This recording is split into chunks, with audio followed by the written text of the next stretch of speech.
എനിക്ക് ലാലേട്ടനെ ഒരുപാട് ഇഷ്ടമാണ്.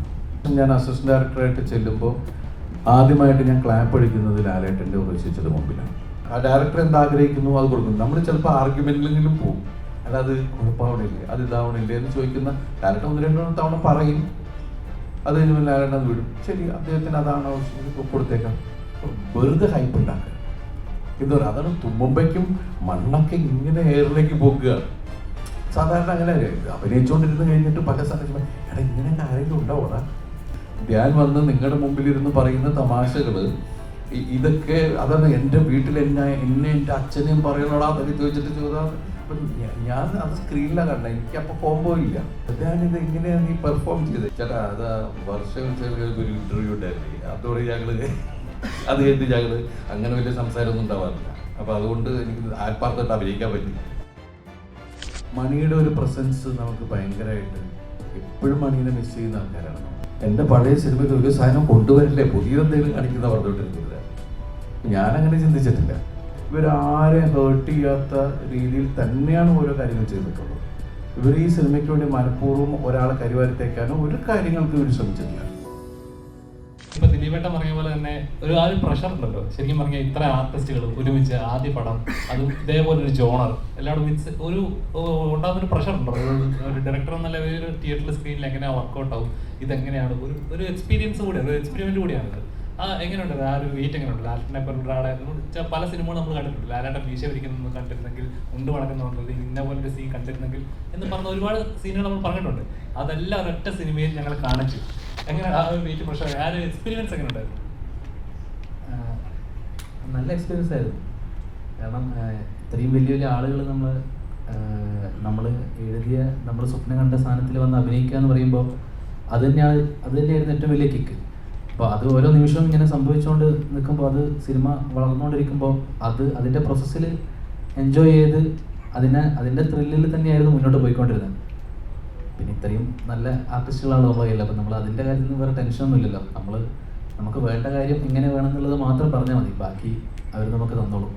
ദിലീപേട്ട നേരത്തെ പടത്തിലെ റെഫറൻസിൻ്റെ കാര്യമൊക്കെ പറയുന്നുണ്ടായിരുന്നു. ഒരുപാട് ദിലീപേട്ടൻ്റെ പടങ്ങളിലെ റെഫറൻസ് പടത്തിൽ കാണിച്ചിട്ടുണ്ട്. അത് ഒട്ടും പ്രതീക്ഷിക്കാത്ത സമയങ്ങളിലാണ് കാണിച്ചത്.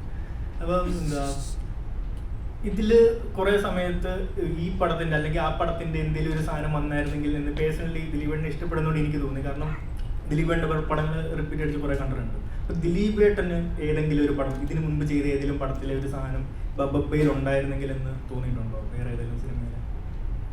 ഞാൻ ധനഞ്ജയോട് പറഞ്ഞത് എൻ്റെ പഴയ സിനിമയിൽ ഒരു സാധനം കൊണ്ടുവരില്ലേ, പുതിയതെന്തെങ്കിലും കാണിക്കുന്ന പറഞ്ഞുകൊണ്ടിരുന്നില്ല. ഞാനങ്ങനെ ചിന്തിച്ചിട്ടില്ല. ഞാനെപ്പോഴും ധനഞ്ജയോട് പറയും, അത് വേണോ, പുതിയ ഇല്ലാട്ടോ, ഇത് ഞങ്ങളുടെ ഒരു ഇതിന് സന്തോഷത്തിന് വേണ്ടിയിട്ടുള്ളതാണ് എന്ന് പറഞ്ഞിട്ടാണ്. ഞാൻ വന്ന് ഇറങ്ങുമ്പോൾ തന്നെയുള്ള ഒരു റെഫറൻസ്, പിന്നെ നമ്മൾ ഇൻ്റർവെല്ലിന് പോകുന്ന ചേസ് നടക്കുമ്പോഴുള്ള റെഫറൻസുകൾ, അപ്പോൾ അതൊക്കെ റീക്രിയേറ്റ് ചെയ്യുക. ശരിക്കും പറഞ്ഞൊരു സ്പൂഫ് സ്വഭാവമുണ്ട് ഈ സിനിമയ്ക്ക്. ലാലേട്ടനെ കൊണ്ട് നമുക്ക് കാണാൻ ആഗ്രഹിച്ച സാധനങ്ങൾ ഇപ്പോൾ പുള്ളി പറഞ്ഞ പോലെ ഒറ്റ സിനിമയിൽ തന്നെ അതിൻ്റെ മെയിൻ സാധനങ്ങളൊക്കെ എടുത്ത് മുണ്ട് ഉരുള്ള അടി, കാല് ഇതാക്കല്, അങ്ങനെ ഒരുപാട് സാധനങ്ങൾ. പിന്നെ ഇതൊരു ലാലേട്ടൻ തന്നെ പറഞ്ഞ സാധനം, ഇതൊരു എന്താ പറയുക, ഒരു വെറുതെ ഹൈപ്പ് ഉണ്ടാക്കുക എന്താ പറയുക, അതാണ് തുമ്മുമ്പയ്ക്കും മണ്ണൊക്കെ ഇങ്ങനെ എയറിലേക്ക് പോകുക. സാധാരണ അങ്ങനെ അഭിനയിച്ചുകൊണ്ടിരുന്ന് കഴിഞ്ഞിട്ട് പല സ്ഥലത്തും എടാ ഇങ്ങനെയൊക്കെ ആരെങ്കിലും ഉണ്ടാവോടാ, ഇത് നമ്മളത് ചോദിക്കും, എന്ത് മനുഷ്യന്മാരല്ലേ അത് എന്നൊക്കെ ചോദിച്ചിട്ട്. കാരണം നമ്മളിപ്പുറത്ത് വേറെ തരത്തിൽ അതിനെ എൻജോയ് ചെയ്ത് നമ്മൾ തന്നെ അതിനെ ക്രിട്ടിസൈസ് ചെയ്ത് വേറൊരു ലോകമാണ് ഇങ്ങനെ കുറേ ആൾക്കാർ. പിന്നെ ഇതിൻ്റെ സ്ക്രിപ്റ്റ് എന്ന് വെച്ചാൽ കുറേയൊക്കെ ഇപ്പോഴത്തെ ഒരു വേർഷനിൽ ആൾക്കാർക്ക് കൂടുതൽ ബുദ്ധി എന്ന് പറയുന്ന ഒരു സാധനത്തെ കരച്ചാൽ ഒരുപാട് ക്ലാരിറ്റി കൊടുക്കണ്ട, അത് ജനത്തിന് ഇപ്പം നന്നായിട്ട് മനസ്സിലാവാതെ ഇങ്ങനെയാണ് കണക്റ്റഡ്. സിനിമ ടോട്ടൽ കണക്ട് ചെയ്ത് വരുമ്പോൾ എല്ലാം നമ്മുടെ ആൾക്കാരാണ്, വിനീതിൻ്റെ ടീം മാത്രമാണ് ഓപ്പോസിറ്റ് നിൽക്കുന്നത് എന്ന് പറയുന്ന ഒരു കണക്ഷനിൽ ഇങ്ങനെ കൊണ്ടുവന്ന് എത്തിക്കുക എന്ന് പറയുന്ന ഒരു രീതിയൊക്കെ ഉണ്ട്. അപ്പോൾ ആ സ്പൂൺ ഫീഡിങ് അങ്ങനെയുള്ള സാധനങ്ങളൊക്കെ മാറ്റി നിർത്തിയിട്ടാണ് പിന്നെ ഇപ്പം നിങ്ങൾ കണ്ട സിനിമയിലേക്ക് എത്തിയത്. അതേപോലെ സിനിമ കണ്ട ഒരുപാട് ആളുകൾ പറയുന്നത് കന്നഡയിലും തമിഴിലും ഒക്കെ കണ്ടിട്ടുള്ള സെലിബ്രേറ്റ് ചെയ്യുന്നത്, ഒരു സ്റ്റാറിനെ സെലിബ്രേറ്റ് ചെയ്യുന്ന സിനിമകൾ വന്നിട്ടുണ്ട്. മലയാളത്തിൽ എപ്പോഴും റിയലിസ്റ്റിക് ആയതുകൊണ്ട് അത്തരത്തിലുള്ള സിനിമകളൊന്നും ഇല്ല. പക്ഷെ ഇപ്പോൾ ഇനിയും പറയാം ബബ്ബബ്ബ ഉണ്ട് എന്ന് പറയാം, ആ ഒരു രീതിയിൽ സിനിമ കാണുന്നവരുണ്ട്. അപ്പോൾ ദിലീപേട്ടൻ സിനിമയിൽ വന്നിട്ട് ഇത്ര വർഷമായി. ഇപ്പം ബബ്ബബ്ബയിൽ നോക്കിക്കഴിഞ്ഞാൽ ടെക്നിക്കൽ സൈഡിലും ഒരുപാട് ഡിഫറൻസ്, അല്ലെങ്കിൽ പുതിയ പരിപാടികൾ നമ്മൾ ഇതുവരെ കാണാത്ത തരത്തിലുള്ള കാര്യങ്ങൾ ചെയ്തിട്ടുണ്ട്. ദിലീപേട്ടൻ അതൊക്കെ എങ്ങനെയാണ് എക്സ്പീരിയൻസ് ചെയ്തത്? ഒരു ചേഞ്ച് അല്ലെങ്കിൽ ഇത്രയും അപ്ഡേറ്റഡ് ആയിട്ട് എനിക്കിത് മോക്കോട്ടിക്കൊക്കെ ഉപയോഗിച്ചിട്ടുണ്ട് ഇന്റർഫൈലൊക്കെ. അപ്പോൾ അതിനൊക്കെ ആ കാര്യങ്ങളിലൊക്കെ ദിലീപേട്ടൻ എങ്ങനെയാണ് എക്സ്പീരിയൻസ് ചെയ്തത്? അല്ല, ഞാനിപ്പോൾ സിനിമയിൽ വന്നിട്ട് ഏകദേശം 34 വർഷം. നമുക്ക് ഓരോ സിനിമയും അല്ലെങ്കിൽ ഓരോ ദിവസവും പാഠപുസ്തകം പോലെയാണ്. സിനിമ ഇതൊരു വലിയ കടൽ പോലെയാണ്. ഇതൊന്നും പഠിച്ചാൽ തീരൂല എന്ന് പറഞ്ഞാൽ ദിവസം ഓരോ സംഭവങ്ങൾ കണ്ടുപിടിച്ചുകൊണ്ടേയിരിക്കുന്നു. നമ്മുടെ മുമ്പിലേക്ക് കുറച്ച് കഴിഞ്ഞിട്ടാണ് എത്തുന്നത്. ഇപ്പോൾ ഇൻ്റർനെറ്റ് മറ്റുള്ള കാര്യങ്ങളുള്ളതുകൊണ്ട് നമ്മൾ എല്ലാ കാര്യങ്ങളും അപ്പം പറയുന്നു, ഇന്ന നടക്കുന്നുണ്ട്, ഇങ്ങനെ സാധനം വരുന്നുണ്ട്. പക്ഷെ അത് നമ്മുടെ മുമ്പിലേക്ക് എത്താൻ ചിലപ്പോൾ കുറച്ച് വൈകുമായിരിക്കും. പക്ഷെ നമ്മൾ ഇന്നും ആസ് എ സ്റ്റുഡൻ്റ് എന്നുള്ള രീതിയിൽ തന്നെയാണ്. പുതിയത് കണ്ടുപിടിക്കുക. പിന്നെ പുതിയ ശരിക്കും ഞാൻ ഇവരോടൊക്കെ പറയേണ്ടത്, നമ്മളെക്കാൾ അറിവുള്ള ടെക്നീഷ്യൻസിൻ്റെ കൂടെ തന്നെയായിരിക്കണം നമ്മൾ വർക്ക് ചെയ്യേണ്ടത്. അങ്ങനെ അതുപോലെ നമ്മളെക്കാൾ വളരെ ഗംഭീരമായിട്ട് പെർഫോം ചെയ്യുന്ന ആർട്ടിസ്റ്റുകളുമായിട്ട് നമ്മൾ സഹകരിക്കണം. അപ്പോഴാണ് നമ്മൾക്കും വളർച്ച ഉണ്ടാവുള്ളൂ. അപ്പോൾ ഈ എന്നെ സംബന്ധിച്ച് കഴിഞ്ഞ കാലഘട്ടത്തിലൊന്നും ഉപയോഗിക്കാത്ത ടെക്നോളജിയുടെ കൂടെ പോകുമ്പോൾ നമുക്കും പുതിയ നോളജാണ്. അതെടുത്ത് നമുക്ക് അടുത്ത സിനിമയിൽ ഉപയോഗിക്കാൻ പറ്റുക, അല്ലെങ്കിൽ നമുക്ക് അത് വേണം കേട്ടോ, ഇത് വേണം കേട്ടോ, അങ്ങനെ വന്നൂടെ എന്നൊക്കെ ചോദിക്കാവുന്ന ഒരുപാട് കാര്യങ്ങൾ നമുക്ക് മുന്നിലേക്ക് വരും. ഇപ്പോഴത്തെ കുട്ടികൾ അല്ലെങ്കിൽ ഇപ്പോഴത്തെ ക്യാമറമാന്മാരാണെങ്കിലും മറ്റുള്ള എല്ലാ ടെക്നിക്കൽ സ്ഥലത്ത് വർക്ക് ചെയ്യുന്ന ആൾക്കാരും അപ്ഡേറ്റ് ചെയ്തുകൊണ്ടേയിരിക്കുകയാണ്. ഓരോ ദിവസവും പുതിയത് എന്തെന്ന് പറയുന്ന കാര്യങ്ങൾ ചെയ്യുന്നുണ്ട്. അപ്പം നമ്മളും അതിൻ്റെ കൂടെ പോകുമ്പോൾ നമ്മളും പതുക്കെ അതിൻ്റെ ഭാഗമാവുമല്ലേ. കഴിഞ്ഞ പടം ഒരു പുതുമുഖ സംവിധായകനാണ്, ഈ പടവും പുതുമുഖ സംവിധായകനാണ്, അടുത്ത പടവും ഒരു പുതുമുഖ സംവിധായകൻ. അപ്പം പുതിയ കാലങ്ങളിലേക്ക് പുതിയ കഥകൾ തേടിപ്പോകുന്ന ഒരു ദിലീപിന്റെ ഒരു ട്രേഡ് നമ്മൾ കാണുന്നുണ്ട്. ശരിക്കും അതൊരു കോൺഷ്യസ് ആയിട്ടുള്ള ഡിസിഷനാണ്. ഞാൻ ഈ പടങ്ങൾക്ക് ഇതിനു മുമ്പുള്ള സംവിധായകരുടെ കൂടെ ചെയ്തുകൊണ്ടിരുന്നപ്പോൾ നിങ്ങൾ പറഞ്ഞു ഇയാൾക്ക് പുതിയ സംവിധായകരൊന്നും ഇല്ല. ഇപ്പൊ ഞാൻ വന്ന പുതിയ സംവിധായകരുടെ കൂടെ പോകാന്ന് വെച്ചാൽ അതും കുഴപ്പമൊന്നും പറയരുത് കേട്ടോ. ഇല്ല, ഇഷ്ടമാണ്. ഞാൻ ഏറ്റവും കൂടുതൽ പുതിയ സംവിധായകരുടെ കൂടെ തന്നെ എത്രയോ വർഷങ്ങൾക്ക് മുമ്പ് വന്നു തുടങ്ങിയിട്ടുള്ള ആളാണ് ഞാൻ ചെയ്തിട്ട് എത്രയോ സിനിമകളുണ്ട്. പുതിയ ആൾക്കാരുടെ കൂടെ ചെയ്തിട്ടുണ്ട്, പുതിയ നായികമാരുടെ കൂടെ അഭിനയിച്ചിട്ടുണ്ട്, പുതിയ സംവിധായകർ സുന്ദർദാസ് തുടങ്ങിയിട്ട് അങ്ങനെ ഒരുപാട് പേരുടെ സിനിമയിൽ അഭിനയിച്ചു. ജോണി ആന്റണി, ഞാൻ തന്നെ പ്രൊഡ്യൂസ് ചെയ്ത ആദ്യത്തെ സിനിമ ജോണിയുടെ ഞാൻ നിർമ്മിച്ചാണ്. അന്ന് ജോണി പുതിയ ആളാണ്. അങ്ങനെ ഒരുപാട് പേരുടെ സിനിമകൾ നമ്മൾ ചെയ്തിട്ടുള്ളതാണ്. ഇപ്പോൾ മലർവാടി ആർട്സ് ക്ലബ്ബ് ചെയ്യുമ്പോൾ വിനീതിൻ്റെ ആദ്യത്തെ സിനിമയാണ്, അത് നിർമ്മിച്ചത് നമ്മൾ തന്നെയാണ്. അപ്പോൾ പുതിയതായാലും പഴയതായാലും കണ്ടന്റ് എന്ത് എന്നുള്ളതാണ് നമ്മളിലേക്ക് പുതിയ സിനിമ അല്ലെങ്കിൽ പുതിയ കണ്ടന്റ് ആര് കൊണ്ടുവരുന്നു എന്നുള്ളതാണ്. പഴയതായാലും പുതിയതായാലും. കാരണം ഇപ്പോഴത്തെ ഒരു ട്രെൻഡിൽ പോകുന്നത് കണ്ടന്റിനാണ് പ്രാധാന്യം. ആർട്ടിസ്റ്റ് എന്നുള്ളതിനേക്കാൾ ഉപരി ഇപ്പോൾ സിനിമകൾ ഓടുന്ന കാണുമ്പോൾ നമുക്ക് മനസ്സിലാവുന്നത് എന്ത് കണ്ടന്റ്, നിങ്ങൾക്ക് സിനിമ ഇഷ്ടമാവുണ്ടോ, അതിലെ പ്രമേയം ഇഷ്ടമാവുണ്ടോ എന്നാണ് നോക്കുന്നത്. ഇന്ന താരം വരുന്നോണ്ട് ഈ സിനിമ ഇത്ര ദിവസം ഓടും അങ്ങനെയൊന്നും പണ്ടുണ്ടായിരുന്നു. അത് നമുക്കൊരു ഗ്യാരണ്ടി പോലെ ഉണ്ടായിരുന്നു, ഇന്ന ആർട്ടിസ്റ്റിന്റെ സിനിമ നമുക്കൊരു മിനിമം ഗ്യാരണ്ടി എന്ന്. ഇത് നമുക്ക് അങ്ങനെ പറയാൻ പറ്റൂല. സിനിമ മോശമാണ് എന്നൊരു ഫീൽ കിട്ടിയാൽ നോൺ ഷോയ്ക്കുള്ളിൽ അത് അറിഞ്ഞാൽ ആ രാത്രിക്കുള്ളിൽ ആ ഒറ്റ ദിവസത്തെ കളക്ഷനുണ്ട്. അത് കഴിഞ്ഞാൽ പിറ്റേ ദിവസം എന്ന് പറഞ്ഞാൽ നമ്മൾ കാണുന്നുണ്ട് ആ സിനിമ വിട്ടു. അപ്പൊ പ്രമേയത്തിനാണ് ഇപ്പോഴത്തെ വാല്യൂ കൊടുക്കുന്നത്.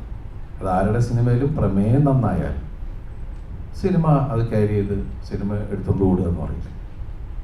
അപ്പോൾ പുതിയ സംവിധായകര് നല്ല നല്ല സംഭവങ്ങളായിട്ട് വരട്ടെ.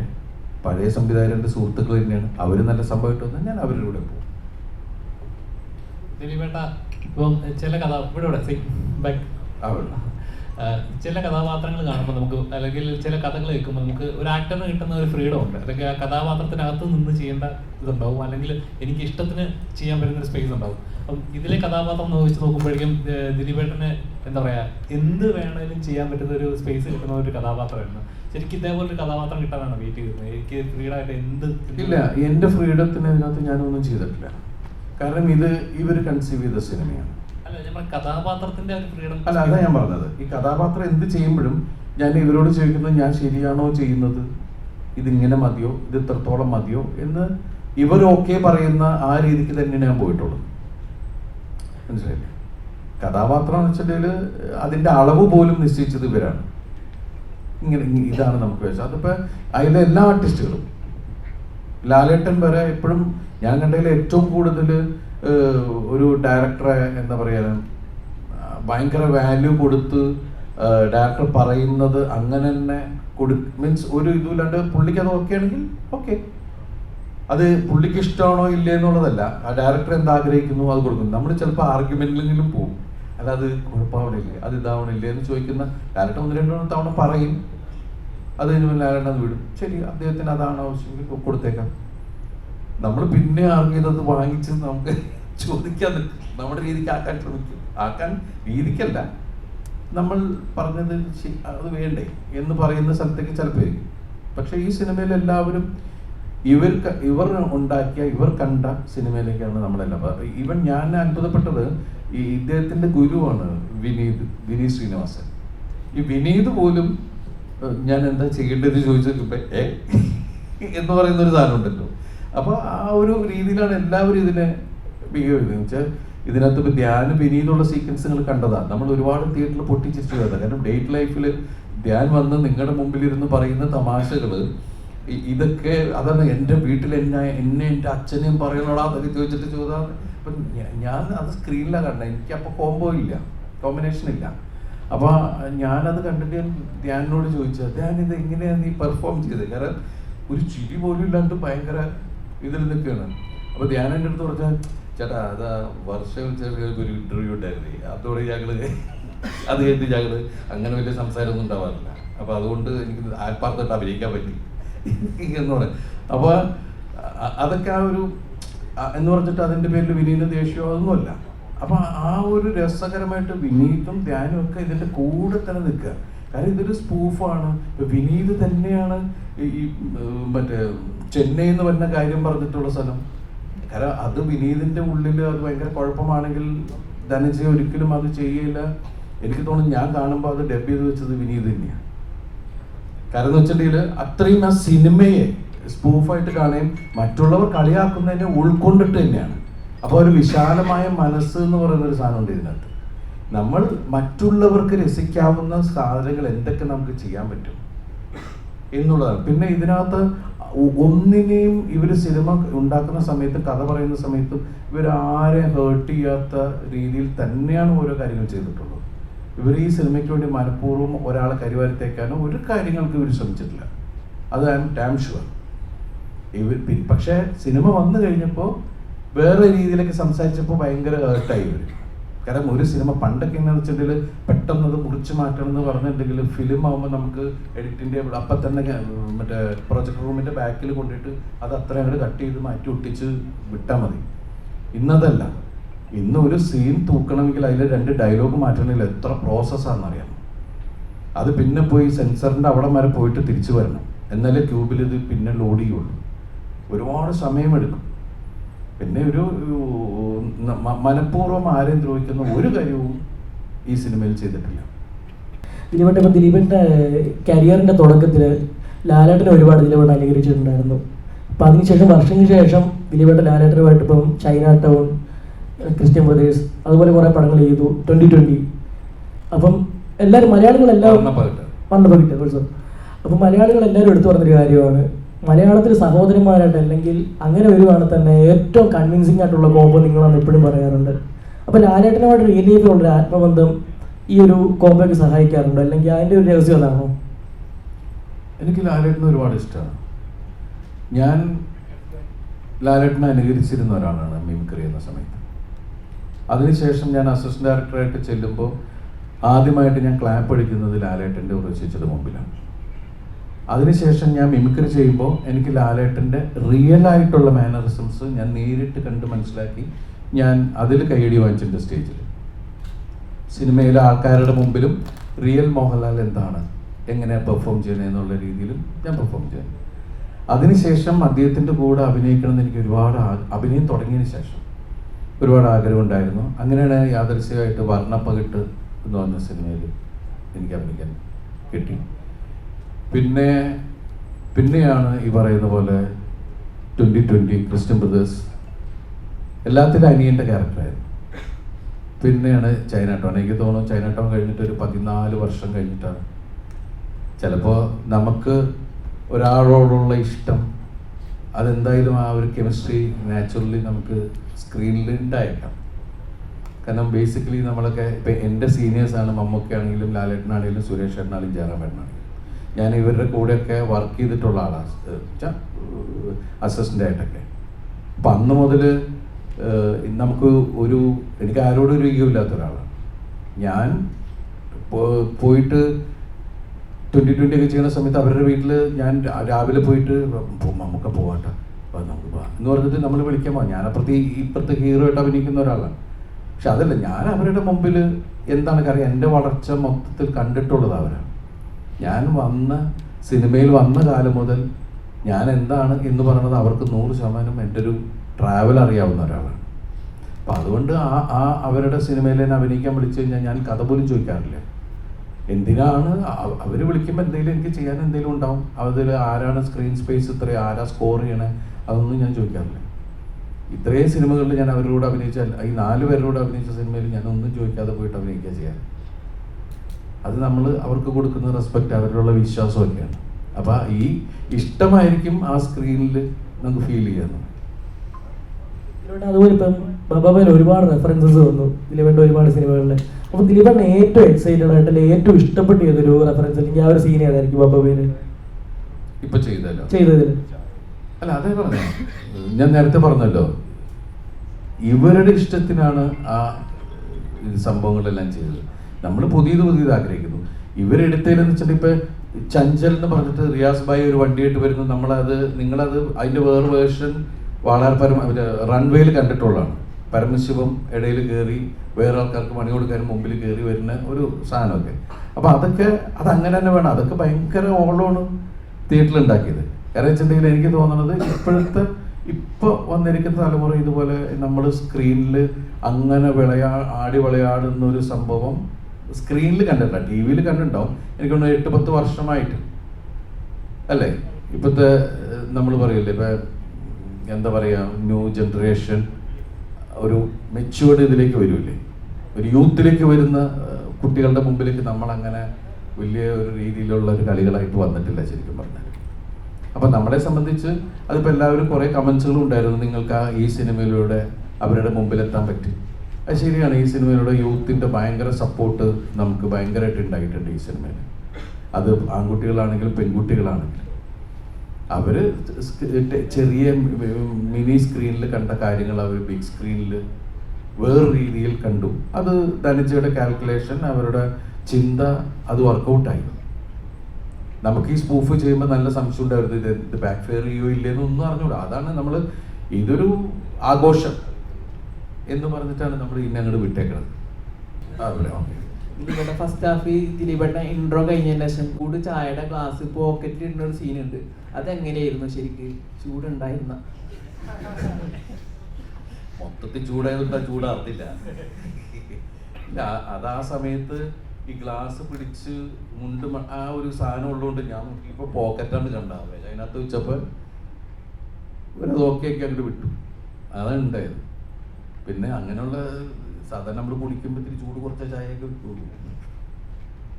അതുപോലെ തന്നെ സെക്കൻഡ് ഹാഫ് ഫസ്റ്റ് ഹാഫ് അവസാനിക്കുന്നതോടാണ് മണിച്ചേട്ടൻ്റെ പാട്ട് വെച്ചിട്ട് ഫൈറ്റ് ഉണ്ട്. അത് ഗംഭീരമായിട്ട് തിയേറ്ററിൽ ആഘോഷിച്ചായിരുന്നു. അത് തുടക്കത്തിൽ ഇതിൻ്റെ മണിച്ചേട്ടൻ്റെ പാട്ട് തന്നെയായിരുന്നു. 3 പാട്ട് വരുന്നുണ്ട്. 3 പാട്ട് ഇല്ല. ആദ്യം നമ്മളിങ്ങനെ ധനിച്ചിങ്ങനെ പറഞ്ഞു. അപ്പോൾ എനിക്കും തോന്നി, കാരണം വെച്ചാൽ മണിയുടെ ഒരു പ്രസൻസ് നമുക്ക് ഭയങ്കരമായിട്ട് എപ്പോഴും മണീനെ മിസ് ചെയ്യുന്ന ആൾക്കാരാണ് നമ്മൾ. അപ്പോൾ പറഞ്ഞു നല്ല കാര്യമാണത് എന്നുള്ളത് പറഞ്ഞു. പിന്നെ അത് ആദ്യം ഇവർ ആ പാട്ട് മൊത്തത്തിൽ ബട്ട്ലറുടെ പാട്ട് ഇടാന്നുള്ളതായിരുന്നു. ഞാൻ പറഞ്ഞു അത് അതിനേക്കാൾ നല്ലത് വേറെ പാട്ടും കൂടി എടുക്കുക. അപ്പോഴാണ് മണിയുടെ പാട്ടും പിന്നെ ലാലേട്ടൻ്റെ പടത്തിലെ പാട്ടും. അപ്പോൾ ശരിക്കും പ്രേക്ഷകൻ ചിലപ്പോൾ ലാലേട്ടൻ്റെ ഒരു അടുത്ത എൻട്രി വരാൻ പോവുകയാണെന്ന് ചിലപ്പോൾ ഇതാ. പക്ഷേ ലാലേട്ടനോട് കൂടുതൽ ഇഷ്ടമുള്ള ആൾക്കാർക്ക് മോഹൻലാൽ ഫാൻസൊക്കെ ആ സമയത്ത് നാച്ചുറലി ലാലേട്ടൻ ഈ സിനിമയിലുണ്ടെന്ന് പറയുമ്പോൾ അവരുടെയൊക്കെ വരവുണ്ടാവും. അപ്പം എല്ലാവർക്കും ആഘോഷമാക്കുക എന്ന് പറയില്ല. അപ്പം യൂത്തിനെ ഏറ്റവും കൂടുതൽ ആഘോഷമാക്കാവുന്ന പാട്ടുകളാണ് അതിൽ ചെയ്തിരിക്കുന്നത്. അത് കറക്റ്റായിട്ട് ഗോപി മിക്സ് ചെയ്യുകയും അല്ലേ റീമിക്സ് ചെയ്യുകയൊക്കെ ചെയ്തു. ഒരു അപ്ഡേഷൻ ചോദിക്കട്ടെ, കുറച്ച് കാലം മുന്നേ ഒരു ഫിലിം അനൗൺസിന് പറക്കും പപ്പൻ, അതിന്റെ നിലവിലുള്ള അപ്ഡേഷൻ എന്താണ്? അതിപ്പോൾ ഉടനെ തന്നെ ഉണ്ടാവും, ദൈവം അനുഗ്രഹിച്ചു. ഷൂട്ടിംഗ് തുടങ്ങാൻ വേണ്ടി. സൂപ്പർ ഹീറോ പരിപാടിയാണ് കാണും. അന്ന് ഒരു സൂപ്പർ ഹീറോ പരിപാടിയാണെന്നാണ് പറഞ്ഞിട്ടുണ്ടായിരുന്നത്. ഇല്ല, നമ്മുടെ ഒരു ലോക്കലാണ് പപ്പൻ. ഒരു ലോക്കലാണ്, സാധാരണക്കാരൻ. Local super hero. ആ